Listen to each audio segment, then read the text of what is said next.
Hey guys, it's Kelsey from roughandtumblefarmhouse.com, your best friend on the homestead, and today we're talking auctions. If you've never been to an auction before, or you're kind of new to auctions, this is the video for you. We're going to talk about some basics of auctions, some auction lingo, and some other things that'll make you feel completely confident headed to an auction to win some really cool stuff.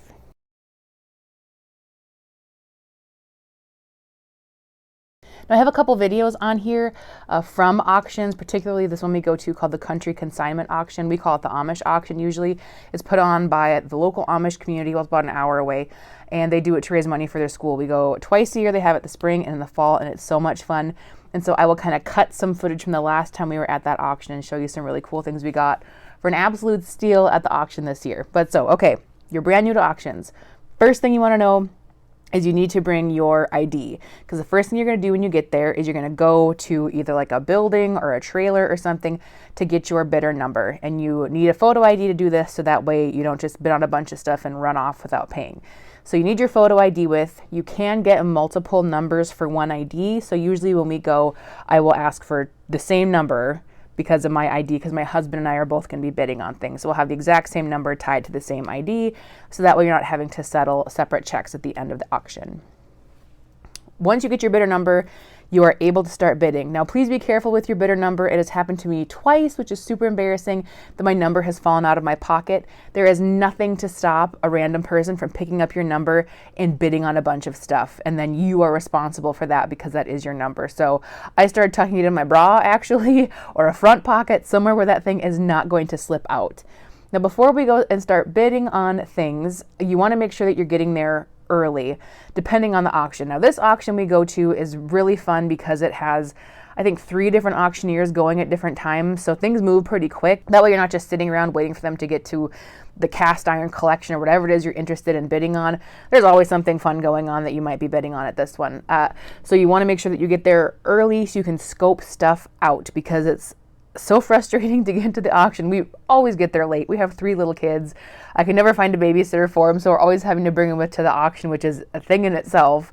And so we always miss kind of the whole first row of stuff to look at. And so it's, you know, and for the most part, I don't think I missed anything too great, but get there early, kind of scope stuff out. And then you can even ask too when you get there, you know, where are they going to be starting? And then you can kind of check out those things in that area to see if there's anything there that you want. I'd also recommend that you bring cash and checks to auctions. A lot of times they do not accept cards, and so you need to be able to pay with cash or a check. And then cash is also nice to have because at these things they always have like a hot dog wagon or something. When we go to the Amish ladies have a bunch of baked goods and donuts and stuff, and they accept cash or check. So it's nice to have cash so you can get some watered down coffee or whatever to keep you busy while you're waiting for the items you're interested in to come up. So I recommend bringing a friend with if you can to auctions, especially if there are ones where there's more than one auctioneer going at a time. That way you can have someone watching for an item you're really interested in while you're doing something else. If it is an auction where there's just one auctioneer doing all this stuff, then it's not necessarily such a big deal to bring a friend with, but it does help to, you know, to have someone keeping an eye on things while you run to the bathroom or whatever. And plus, it's just more fun to have a friend with. One thing that's really important at auctions is to set your limit.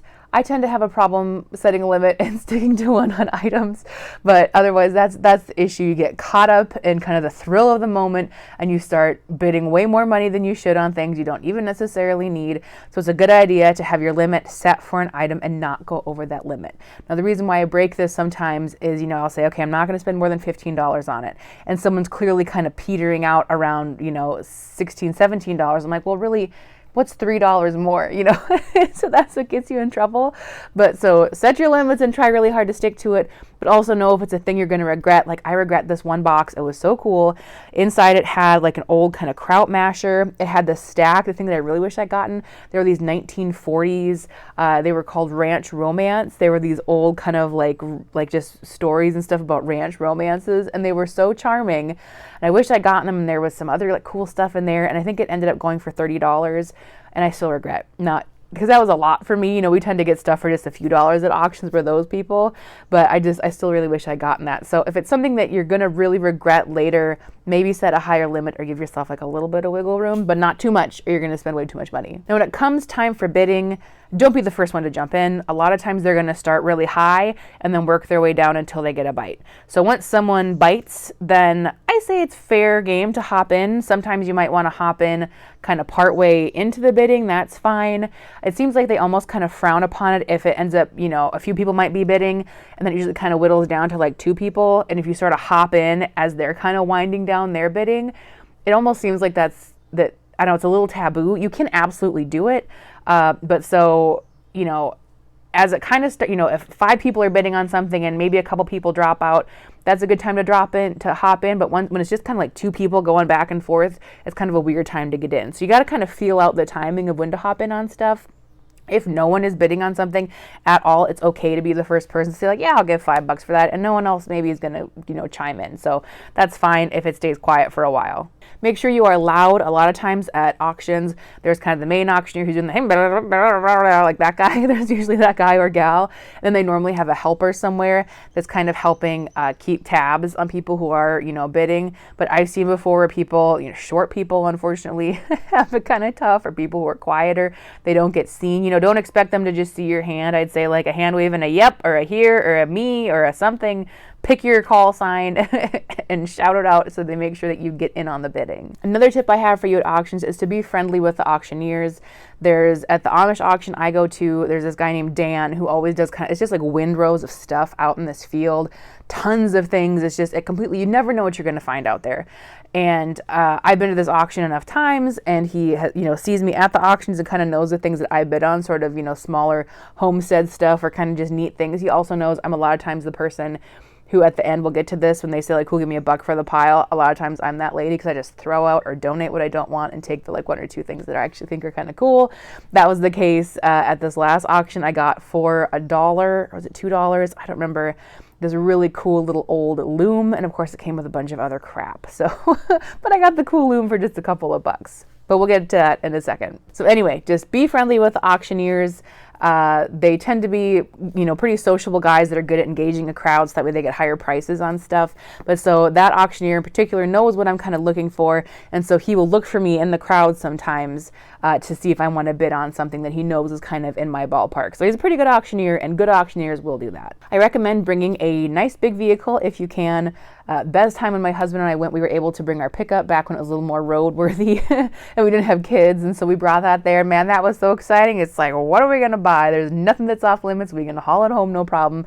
I think that time we weren't really interested in anything that was too big. So having a nice vehicle is a good idea. People show up all the time with like horse trailers or utility trailers, even if they're not there to buy livestock, just in case they find a big cool thing they want to take home, they can load it in their trailer. Another thing that's a good idea is, if possible, if there are auctions, they have like this Amish one we go to, and they have it multiple times a year. They consistently have it every year. It's a good idea to go to the same auction multiple times, because that way you can kind of get a lay of the land and a feel for things. Most auctions will have sort of a schedule laid out of when they're going to do certain things. They may or may not stick to that time. I find they typically are running a little bit late as opposed to early, but so it's a good idea to grab a schedule if you can, so you know when different things are going to be up. Now, when it comes to getting animals at auctions, I usually don't, because at auctions, especially like this kind, they have not been through any sort of veterinary process. You have no idea their health history, their breeding, what sort of care they were getting at the place that they were. They've also then come to the auction and intermingled, to a certain extent with other animals. My kids are absolutely going to hate me because I don't want them to show, if our kids are interested in showing cows when they get older, I'm not letting them take our cows to the show because we have a closed herd. I like to keep it that way. Just biosafety on your farm. So I do not recommend bringing home animals from an auction unless maybe they're the first time you're getting animals. Then maybe, but even still, I think auction animals are pretty risky. One of the last pointers I have for being at an auction is to just ask. People at auctions, we always end up striking up a conversation with all sorts of people and chatting. Sometimes, if you have a question about if something's already gone up, or if you're looking for the bathrooms or whatever, most people are very sociable and there just to have a good time and enjoy the day. So it doesn't ever hurt to ask. And sometimes when people buy things, they might be willing to sell it or separate things out. This one lady, she got they're these cool kind of painted canister type things, and she just wanted the yarn inside, not the canisters. And I think she spent $15 on both the canisters, and then with the yarn, she took the yarn and she sold me the canisters for $5. So it's a good idea to ask folks, because people a lot of times are willing to negotiate. Okay, now let's talk about a few auction terms that you might encounter when you are at an auction. So one of the first ones you'll probably hear is choice. So if you have, 5 things that are all from the same seller or from the same consignor, they might do choice out of those items. Or let's say if you're at an auction where it's only one seller and they have, I don't know, 5 cast iron pans, they might do choice out of the pans because they're all kind of the same thing, or like I said, they're all from the same seller. And so choice means you bid, and let's say $10 is the high bid, you get to pick whatever of those pans you want for $10. So if you want to take all of them for $10, you can, and then it's going to be $50 because you're paying $10 for each individual pan. Or if you just want to take out one, you can take it out. And usually after that, they'll go to the next highest bidder. So let's say I got them for $10 and you were bidding up to $9. They might go to the person who bid $9 and say, do you want your next choice for $9? And then they get to pick out whichever ones they want and pay $9 per pan.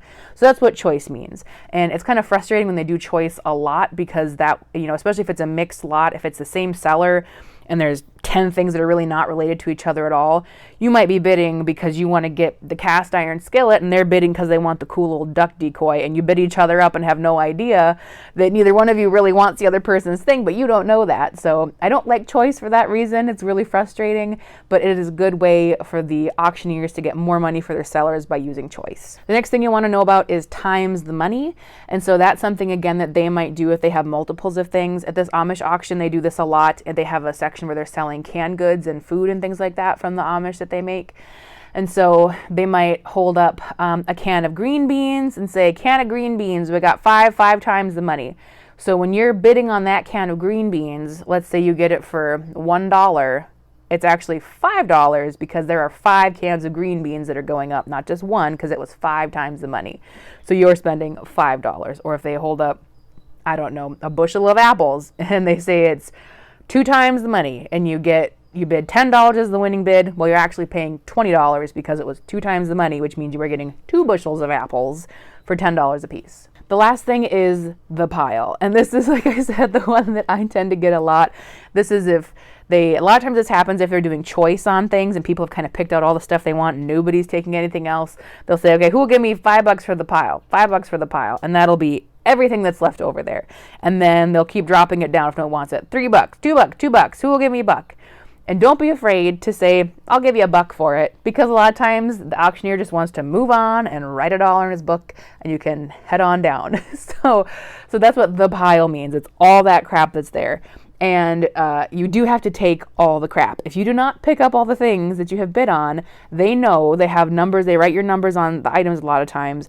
And if you do not take those items, you will be charged a fee for them to dispose of the things that you left behind. So you can't just bid on a whole pile of crap, take 2 things you want and leave the rest there. You are responsible for all those things at that point. The last thing is you have to pay at the end of the day, and that really depends on the auction, how quickly they are getting. There's usually a person with the book who's writing down the winners on the tickets and how much it went for, and those are taken back to sort of an office or the trailer, wherever it is you got your bidder number a lot of the times, and then that's where you go to settle up. And so if you bid and win something, it might be 20-30 minutes before that ticket makes its way to the booth. So make sure you're paying for all your things. If you do not pay for all your things, you will get a bill in the mail, but it's still just kind of auction etiquette to go and pay for your stuff before you leave the auction. One last thing is also, once you have bought your items, there's no guarantee of their safety. So my husband, he bid on a Red Wing crock. It was a big one. It's in our living room now and holds blankets and stuff. And it was so funny because we were, the crocks are going up and I said, well, like $30-40 or something. If they go from that much, it's fine. And then my husband shows up with this giant crock. I'm like, oh, babe, that's great. How much you get it for? Only $100. But he did not have his limit and stick to it. But so he has this great big Red Wing crock. And we were not going to just leave it there because Red Wing tends to be more valuable, at least in this part of the country. And so he hauled, bless him and his poor back, hauled this giant Red Wing crock to our car to put it away. So a lot of times things are going to be fine. People will kind of gather all their stuff into a pile. But if there is something that is definitely of more value and you want to make sure it doesn't sneak off with somebody, it is a good idea to make trips now and then to put your stuff in the car and not just wait until the very end. So those are my tips for doing well at auctions. If I haven't already included all the cool stuff we got at the last auction sort of in this video, I'll just put a little little collage here at the end, a little montage of the things that we got or some other cool things from the Amish auction this time. So let me know in the comments if you have any good tips for auctions, for winning at auctions, etc. I'm sure other people would appreciate them as well. I will also share some of my other videos from past Amish auctions up here if you want to just tag along. I always love those videos, so if you do too, make sure you check those out. Otherwise, we will see you next week for some more videos from our rough and tumble farmhouse.